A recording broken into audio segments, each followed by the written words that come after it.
And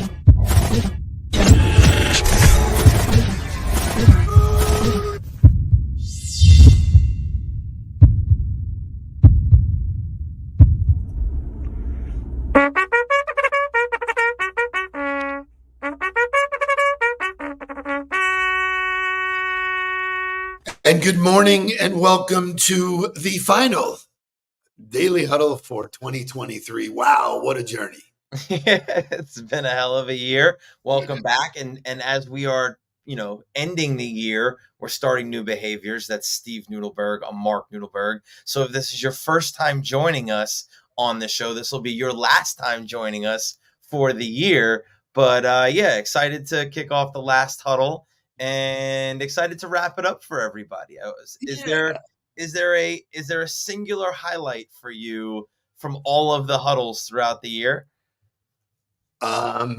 Yeah, there is. I mean, we'll talk about it this morning because we wound up doing 44 Huddler in the hot seat.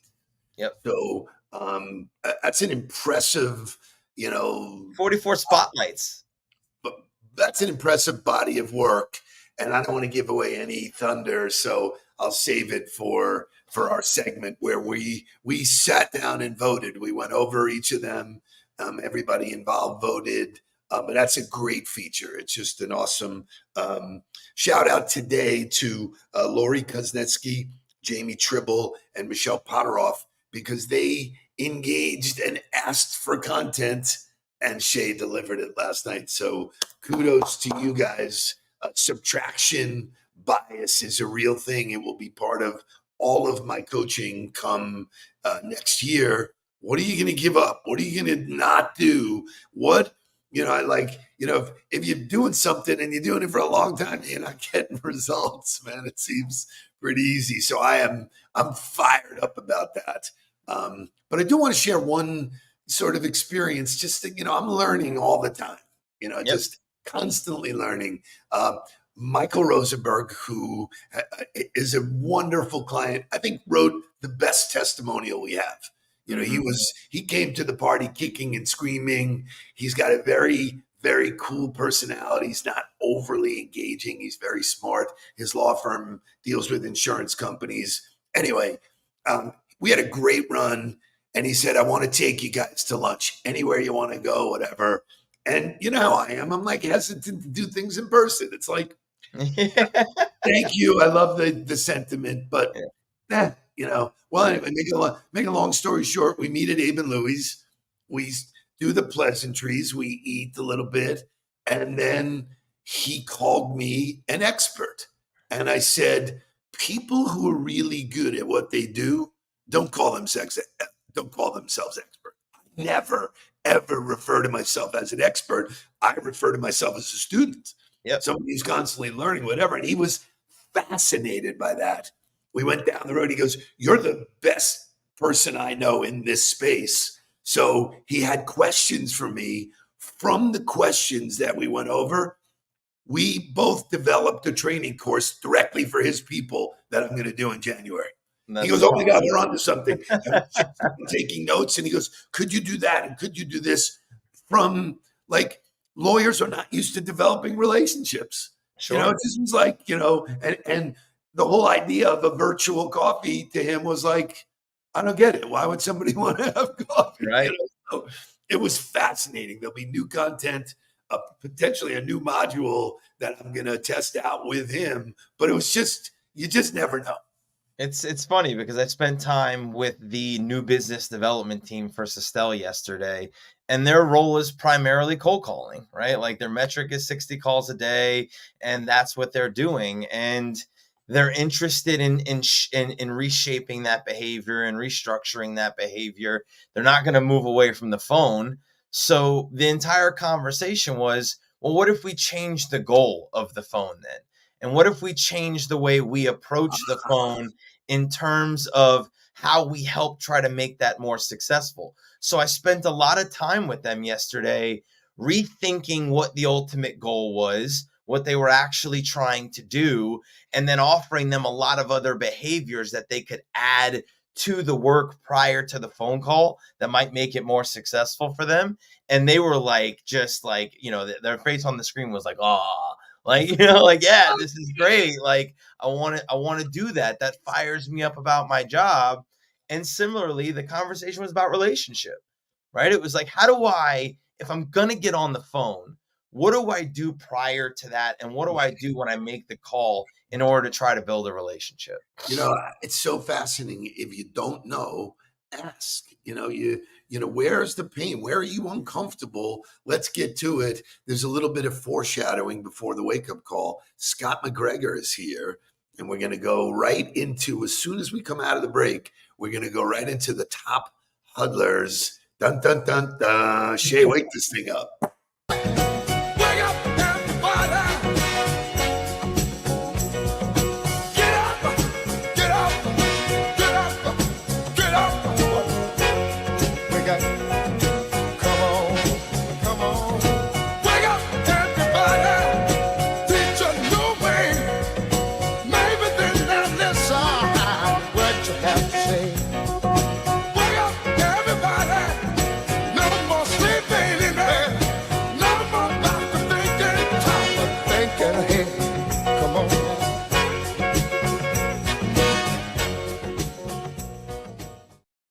So we talked about this feature that we created at the beginning of last year called Huddler in the Hot Seat. Every Friday, or most Fridays, we have somebody live who is doing great things in their own life, in their channel, whatever. They bring their expertise. We do it in a interview style. It was a fascinating opportunity for us, for our audience. But we wanted to, it's everything in life. It's a competition. We want to figure out what were the best ones. We're the best. Who's the best? 44, we came up with 10. There was a voting system. The whole team had a vote, which counted as a star.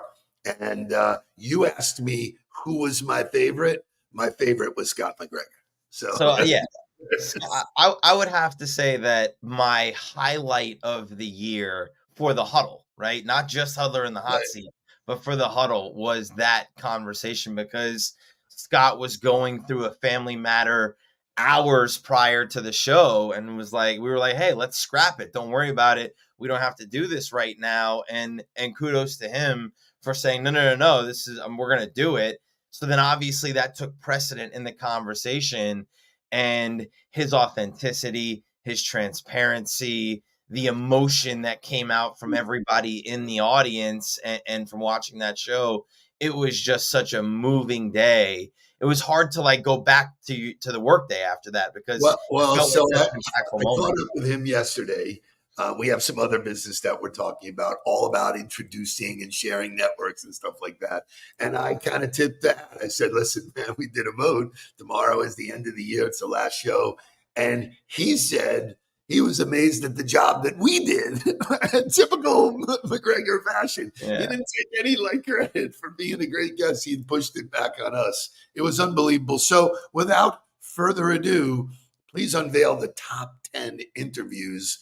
Let's leave this up for a second. Mark, you want to go through and do the shout outs? Well, yeah. So first I want to say this is similar to the, NCAA playoff committee. So it was totally secretive. Nobody knew who voted for who, and we will not explain why any of these people are in the top 10. But I can tell you this, FSU didn't get in. Yeah, exactly correct. But so just I think, going through the list, we had Waldo Waldman, who was the most recent of this crew, who did an absolutely wonderful job communicating the parallels between being a fighter pilot and overcoming challenges in that realm into what he did inside of his life and inside of business and sales. I thought David Aarons was amazing in terms of being an entrepreneur, talking about organizational structure and vision and being a leader of an organization. John Brinkus was probably the number one in terms of production value. Their studio was unbelievable. The way they showed up on screen, the energy they brought, and it was a great conversation about name, image, and likeness in college sports. I mean, a personal favorite of mine is Eric Corum. Eric's been a longtime friend of mine, a high performance coach, moved out of sports into entrepreneurship. And I think everybody got a lot about learning about sleep and about understanding the factors that go into giving yourself the opportunity to perform as a high performance professional. And then the last one that I want to shout out would be Tony Levine. Tony was a friend of mine in college football coaching. He was a great head coach at the University of Houston. Now he is a great head coach inside of the Chick-fil-A organization. And some of the bombs he dropped about his depth charts and the way he hires and trains his people was probably some of the best advice all year. Yeah, so it was incredibly hard for me because I have an affection for everybody that was on, so if you didn't get voted in the top 10, it doesn't mean that there was no quality. It's just hard to get consensus from all of us. So, Lisa Lutoff Perlow, who I get the opportunity to work with and have developed an amazing friendship.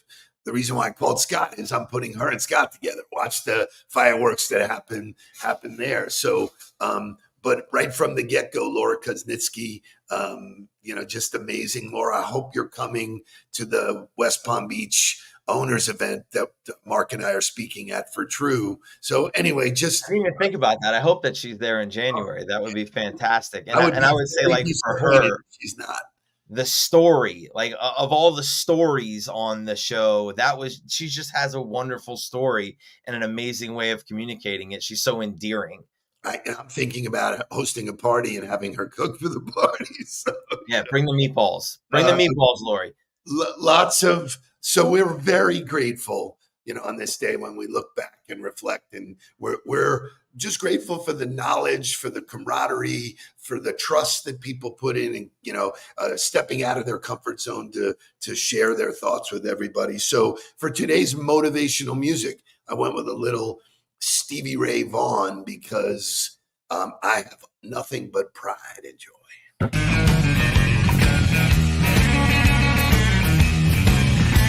you've heard about loving the sight to the blind. My baby love is for the sun and the shine. She's my sweet little thing. She's my pride and joy. She's my sweet little baby.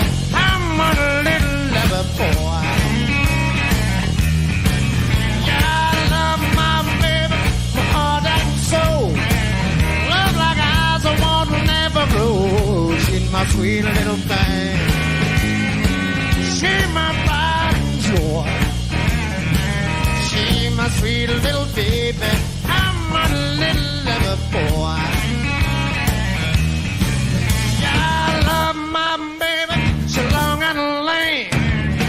My sweater, you see a man get mean. She's my sweet little thing. She's my pride and joy. She's my sweet little baby. I'm a little lover boy.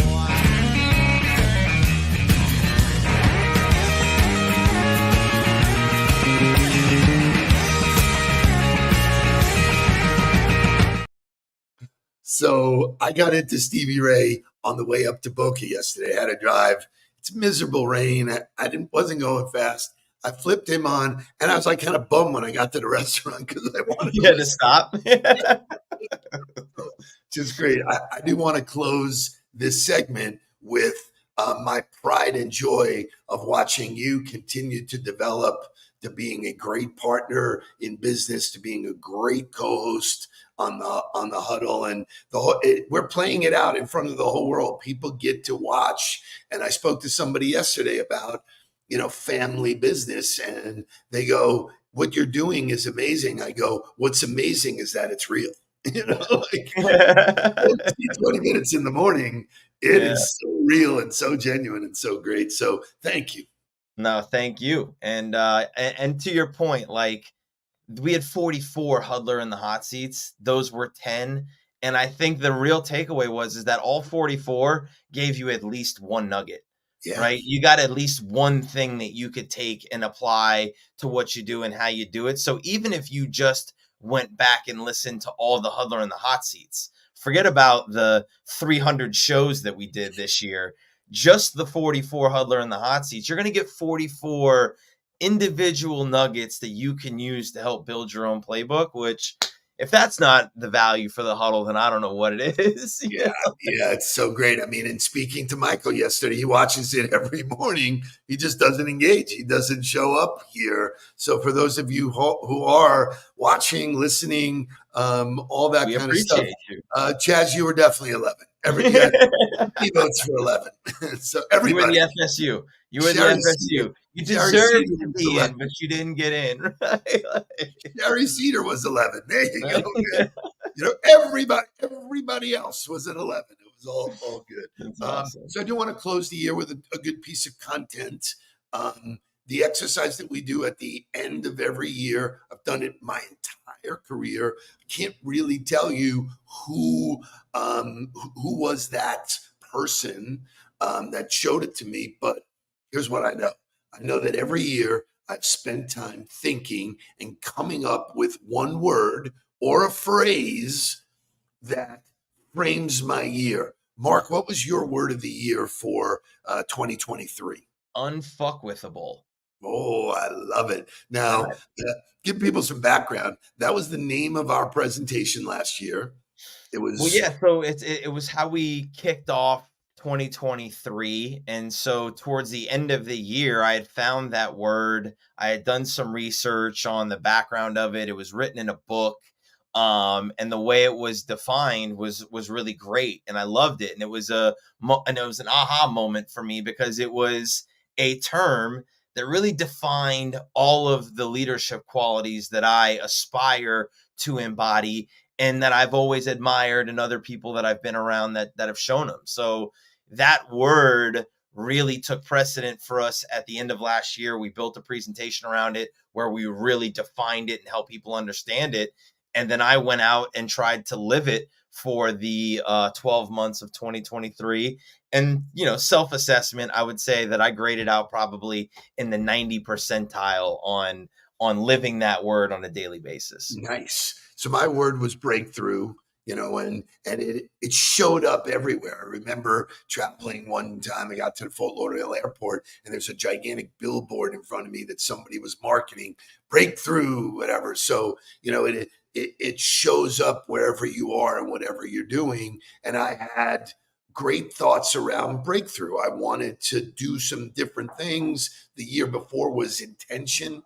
I wanted every thought that I had. I wanted to know why I was doing stuff. So my word of the year, and I'll go through the exercise after this, for 24 is more in 24. So it's a campaign for me, and what that means is more of the things that I know work and work for me and less of the things that don't matter. Yeah. It's not worth my time. It's not worth my energy. It's not worth putting my, any thought to it. So just more. And that for me, that's focus, more of those relationship building tools. It's very, very simple. More introductions, giving and taking. Very simple. So for people who want to do the exercise, choosing a personal word is in 3 steps. First thing we recommend is brainstorm. Now, you have to recognize that you have a brain and that the brain works, right? So the brain works when you shut out the world, you focus on what you're thinking and what you're saying. So whatever words come to mind, write them down. Go through all inspirational words, go whatever your gut tells you. There's so many words that can describe your year. I think the first step is thinking. Yeah, and I think trying to define what you really want, right? I think in the coaching I've had over the last couple weeks, I think 2 of the major issues that have reared their heads are people that are focused on too many problems or people that don't really know what they want. They think they know what they want, but when you really start to ask them questions, they speak out of both sides of their mouth. And so I think if you just take the time to declutter everything, sit in an empty space with a pen and a paper or with a whiteboard and really do the diligent work of trying to focus in on what do you really want out of next year? What's the real driver behind whatever your motivation is or whatever your desires are? And then let the words manifest from that. That'll really help you pick a word that you can actually live and that actually makes sense to you. So for me, it starts with those kind of questions. To your point, what's missing? What didn't I achieve or didn't I get? What left me thirsting for more? Where is my life headed? What am I grateful for? What am I don't have enough of? This is a doozy. What lies am I telling myself? Because I think, and I go through this with every single client, regardless of where they are in the food chain, that voice in your head is telling you stories that if those stories are bullshit, the result cannot be accurate. It just, you're not aligned. So this word gets overused, but soul searching, the point of this exercise is to dig down deep, figure out, and then this word frames all of your behavior. Does it align or doesn't it align? It becomes very simple. I want more in 24. That means more of feeling good. Well, to your point, drinking a ton is not going to align with that. I want more good feelings, man. I want good food. I want, more of the things that work for me anyway. And then it's, really starting to write down the words. Now, I save this list, and I think you guys can see I write shit down and print it. I have 3 pages of adjectives, 3 pages. If anybody wants them, I'm happy to share. I mean, this is what we do here in the morning. But just the A words that I have down: abundance, adventure, align, authentic, available, aware. I mean, just think of any of those words. I want to be aware. Holy moly, just wake up, because the world has changed. Any further thought there, my son? Henry Paisano asked the questions, how do I make everything just a little bit better, right? Owning that word better, that could be your word for 2024 is better, and chasing that little bit of improvement. For me, it's going to be excellence. We've really put things in place to be operationally sound inside of our business. I want everything we do to be done with excellence. And I want our intention every day to chase excellence. This show should be chasing excellence. The way that we approach our new clients and our current clients and everything we do should be chasing perfection, finding excellence. And so what does it really mean to own that word? It's how you think, it's how you dress, it's how you breathe, it's how you show up on a daily basis. Excellence is going to be my word of 2024. And I'm going to do everything I can to live that day in, day out. Awesome way to close out. If you're not currently registered for our kickoff, it's the best way to get better is to feed yourself relevant content. What we do here is provide opportunity to grow. Boom. And we're going to keep it simple. We're going to be focused on the 3 things that you should master in 24 to get more. And that's really, it doesn't really matter what industry you're in or what position you're in. We've kept it pretty agnostic in terms of these are the 3 things that if you are trying to be a professional and you want to be excellent at being a professional, this is the kickoff event that you want to be a part of. It's 1:00 Eastern Standard Time on January 3rd. It's mastering the things you need to know to get more in 24. And it's going to be an unbelievable way for you to set the standard for what you want the rest of your year to look like. So it'll be great people, great content, and obviously all of the people who are in the GOTB community who are either renewing their membership right now or will continue their membership in 24 will all be a part of it as well. Pretty cool. So if the word excites you, you should be part of it. If the word offends you, fuck off. Get the fuck out. Well done. Closing the year. For those that want to know, we will be partying, celebrating we have our holiday dinner tonight. It's really nice. I'm looking forward to sharing stories and all the stuff with everybody that supported us this year. So fantastic year. We'll see everybody on January 3rd. If you're in South Florida, look for me because I'll be all over. Be hanging out. Thank you guys for being a part of the Huddle. What did I say? Oh, right. No, the kickoff is the 3rd. We are back January 2nd for a live Huddle. So we will see you then. Thank you guys for being great members of the Huddle. Thank you for being a part of the tribe. We will see you guys in 24. Have a great end of the year. Let's get down to business. Please don't worry about me. I'm about to let my heart speak. My friends keep telling me to leave this. So let's get down to business.